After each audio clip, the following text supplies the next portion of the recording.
Hello दोस्तों, माँ सतवंती class में आप सबका स्वागत है। और जैसा कि आप जानते हैं हमारी लूसेंट जीके की सीरीज़ चली हुई है और उसको हम कंटिन्यू कर रहे हैं। हमारे 4 पार्ट आ चुके हैं और ये हमारा 5वां पार्ट है।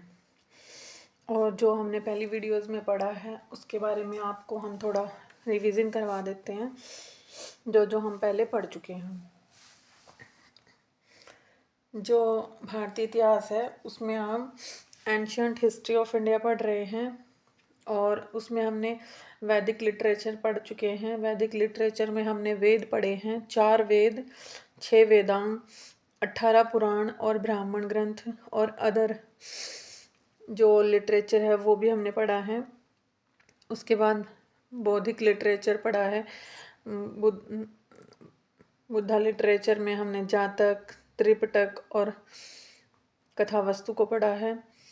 और जो जैन लिटरेचर है उसमें हमने जैन साहित्य में आगम जैन साहित्य को आगम कहते हैं।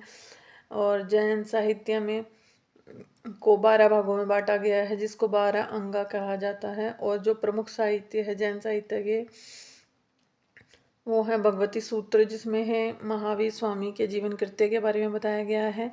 जैसे कथावस्तु में बुद्ध के जीवन चरित्र के बारे में बताया गया है और भगवती सूत्र में महावीर स्वामी के जीवन चरित्र के बारे में बताया गया है। और कल्प सूत्र में जैन धर्म का प्रारंभिक इतिहास लिखा गया है। और 12 अंग भी प्रमुख साहित्य में आता है जैन साहित्य के। और इसके बाद हमने ऐतिहासिक ग्रंथ पढ़े थे जिसमें हमने कई सारे प्रमुख बुक्स के बारे में पढ़ा था। अर्थशास्त्र, राजतरंगिणी, चचनामा और अष्टाध्यायी के बारे में पढ़ चुके थे। और 2 बुक हम आज इस वीडियो में डिस्कस करेंगे। अगर आपको यहाँ तक की वीडियो जो भी हमने पढ़ाया है उसके बारे में कुछ भी समझ नहीं आया हो तो आप हमें प्लीज़ कमेंट करके बताएं, और जो भी समझ नहीं आया हो तो उसको पूछें, हम आपको ज़रूर बताएंगे और उसके बारे में अच्छे से क्लैरिफाई देंगे। अब हम आज की वीडियो के बारे में डिस्कस करते हैं। गार्गी संहिता। जो गार्गी संहिता है इसके लेखक हैं, ऑथर हैं कात्यायन। और जैसा कि हमने अपनी पिछली वीडियोस में भी बताया है कि जो हमारे इंग्लिश मीडियम के स्टूडेंट हैं वो भी इसको इजीली समझ सकते हैं। अगर कहीं भी कोई प्रॉब्लम आती है तो आप हमें कमेंट करके ज़रूर बताएं। अदरवाइज़ हमने अपने नोट्स बाइलिंगुअल ही बनाए हैं तो इजीली समझ आ जाएंगे। तो अब नेक्स्ट है उसका गार्गी संहिता का लेखक को हमने बताया कात्यायन है। और इसमें जो सब्जेक्ट है, विषय दिया गया है वो ज्योतिष, एस्ट्रोलॉजी दिया गया है। और जो भारत पर, इंडिया पर होने वाले ग्रीक आक्रमण हैं उसके बारे में बताया गया है। नेक्स्ट है महाभाष्य। लेखक हैं, ऑथर हैं इसके पुष्यमित्र शुंग के पुरोहित पतंजलि। जो विषय है इसमें शुंगों की जानकारी दी गई है, इन्फॉर्मेशन अबाउट शुंगास। और जब जो हमने पिछला पूरा डिस्कस कर ही लिया, आपसे रिवीजन हो गया है। अब हम नेक्स्ट विदेशी यात्रियों के विवरण के बारे में आपसे बात करते हैं। बुक्स हमारी, और जिसको हम ऐतिहासिक ग्रंथ कह रहे हैं, हिस्टोरिकल स्क्रिप्ट है, बुक्स हैं, वो हमारी डिस्कस हो चुकी हैं। अब हम विदेशी यात्रियों के बारे में डिस्कस करते हैं कि जो विदेशी यात्री हमारी इंडिया में आए उन्होंने हमारे देश के बारे में क्या सोचा, क्या लिखा, उनके क्या अनुभव रहे, वो कहाँ कहाँ से आए थे और किस किस के दरबार में आए थे, इस बारे में हम डिस्कस करते हैं। ये बहुत ही इम्पोर्टेंट क्वेश्चन है और एग्ज़ाम में मोस्टली एक क्वेश्चन आता है इस चीज़ का। और सबसे पहले हम इसके बारे में डायग्राम बनाया है हमने कि जो विदेशी यात्री हैं वो कहाँ कहाँ से आए थे। जैसे रोमन, ग्रीक से जो यूनानी यात्री आए, विदेशी यात्री जो उन्होंने अपने अनुभवों के बारे में लिखा तो उसके बारे में डिस्कस करेंगे। फिर हम चीनी लेखकों के बारे में डिस्कस करेंगे, अरबी लेखकों के बारे में डिस्कस करेंगे, और फिर जो एक्स्ट्रा जो अलग अलग जगह से आए हैं उनमें अन्य में हम सबको डिस्कस करेंगे। सबसे पहले आज हम डिस्कस करते हैं यूनानी लेखकों के बारे में। जो यूनानी लेखक होते हैं, रोमन लेखक, ग्रीक रोमन राइटर, उनमें प्रमुख लेखकों में हैं टेसियस, हेरोडोट्स, मैगस्थनीज, डाइमेकस। और उसके बाद हम इनको डिटेल में पढ़ते हैं।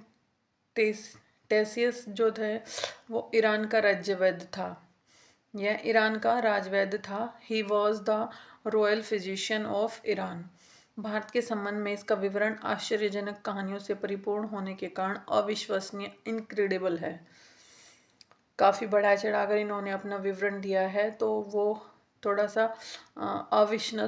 अविश्वसनीय लगता है, इनक्रेडिबल लगता है। नेक्स्ट है हेरोडोट्स। हेरोडोट जैसे कि आप जानते भी होंगे इनके बारे में, जो भी हिस्ट्री के स्टूडेंट हैं वो तो मोस्टली जानते ही होंगे। इसने पहली बार घटनाओं का क्रमबद्ध विवरण दिया। इतिहास की जो भी घटनाएं थी उनका क्रमबद्ध विवरण दिया। हेरोडोट को इतिहास का पिता कहा गया है, फादर ऑफ हिस्ट्री कहा जाता है हेरोडोट्स को। और इन्होंने एक बुक लिखी थी जिसका नाम है हिस्टोरिका, जो काफ़ी फेमस बुक है। नेक्स्ट है मैगस्थनीज। जो मैगस्थनीज थे वो सेल्यूकस निकेटर के दरबार में आए थे, और इन्होंने जो सेल्यूकस निकेटर के दरबार में आने के बाद राजदूत थे ये सेल्यूकस निकेटर के, सॉरी, और चंद्रगुप्त मौर्य के दरबार में आए थे। अब जो ये 3 विदेशी यात्री आ रहे हैं दोस्तों, इन पे थोड़ा सा ध्यान देना, क्योंकि इन तीनों पे क्वेश्चन जरूर बनता है। तीनों में से कभी किसी एक पे बन जाता है, कभी किसी 2 पे बन जाता है। जैसे ये मैगस्थनीज है, इस पे तो मोस्टली क्वेश्चन बनता ही बनता है कि ये कौन था, कहाँ से आया था और किसके दरबार में आया था। तो जो मैगस्थनीज था वो सेल्यूकस निकेटर का राजदूत था और चंद्रगुप्त मौर्य के दरबार में आया था। और इन्होंने एक फेमस बुक लिखी थी इंडिका। और जबकि ये चंद्रगुप्त मौर्य के दरबार में आया है, तो इन्होंने उसके दरबार, उनके मौर्य के दरबार में आया है, तो अब ऑफ कोर्स मौर्य काल की ही जानकारी दी होगी अपनी बुक में। इंडिका बुक में मौर्य काल की जानकारी मिलती है। नेक्स्ट है डाइमेकस। सीरियन नरेश अंत्योकस का राजदूत था और बिंदुसार के दरबार में आया था। और इन्होंने बिंदुसार से 3 चीज़ें मांगी थी, अंजीर और खजूर और एक राजकवि। इन्होंने ये 3 चीज़ें मांगी थी। तो बिंदुसार ने तीनों चीज़ों देने में हिचकिचाए नहीं, लेकिन 2 चीज़ें तो इन्होंने दी थी, अंजीर और खजूर, लेकिन ये अपने राजकवि को देने से मना कर दिया था इन्होंने कि हम इनका व्यापार नहीं करते, राजकवि हमारे लिए बहुत इम्पोर्टेंट होते हैं। और नेक्स्ट है डायोनिसियस, जो मिस्र के नरेश टॉलमी फिलाडेल्फस का राजदूत था और अशोक के दरबार में आया था। और जैसे कि आप देख रहे हैं कि मैंने शॉर्ट बॉक्स में इन तीनों का एक शॉर्ट नोट भी बनाया है कि जो मैगस्थनीज था वो चंद्रगुप्त मौर्य के दरबार में आया था, डाइमेकस है वो बिंदुसार के दरबार में आया था, और डायनोसियस है जो अशोक के दरबार में आया था। तो इस तरह से आप देख सकते हैं ये तीनों बहुत ज़्यादा इम्पोर्टेंट है, इनको ज़रूर ध्यान रखना। नेक्स्ट है टॉलमी। 2री शताब्दी में भारत का भूगोल नामक पुस्तक लिखी गई है। जो टॉलमी थे वो 2री शताब्दी में आए थे और उन्होंने भारत का भूगोल नामक बुक लिखी थी। ये भारत का भूगोल, ज्योग्राफी ऑफ इंडिया बुक है, जो ये फर्स्ट टाइम ऐसी बुक लिखी गई थी जिसमें भारत की ज्योग्राफी के बारे में, झीलें, नदियाँ, पहाड़, पर्वत, इनके बारे में एक मतलब आइडिया लगाया था, और एक मतलब उनकी इंडिया की ज्योग्राफी के बारे में एक ब्यौरा लिखा गया था एक तरह से। नेक्स्ट है प्लिनी। जो बुक है प्लिनी की वो है नेचुरल हिस्ट्री। और नेचुरल हिस्ट्री में क्या टॉपिक दिए गए हैं, क्या उसके अंदर कंटेंट है और उसका विषय क्या है, ये सब हम देखते हैं कि भारतीय वनस्पति और जीवों की जानकारी इसमें दी गई है। Knowledge of Indian flora and fauna. तो प्लिनी की बुक से का क्वेश्चन मोस्टली आता है, आप इसको भी ज़रूर ध्यान रखें।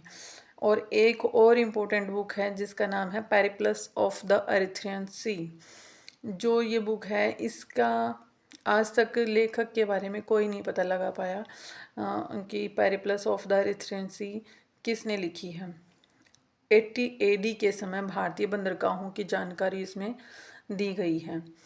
तो जैसा कि आप देख रहे हैं कि हम अपनी पिछली क्लास का भी रिवीजन आपको करवाते हैं, और नेक्स्ट हम क्या पढ़ने वाले हैं नेक्स्ट पार्ट में, उसके बारे में भी हम आपको जानकारी देते हैं। अगर आपको हमारी वीडियोस अच्छी लगी तो लाइक करें, शेयर करें, और हमारे चैनल को सब्सक्राइब करके हमें खूब सारा मोटिवेट करें, और खूब सारे कमेंट करके हमें मोटिवेट करते रहिए।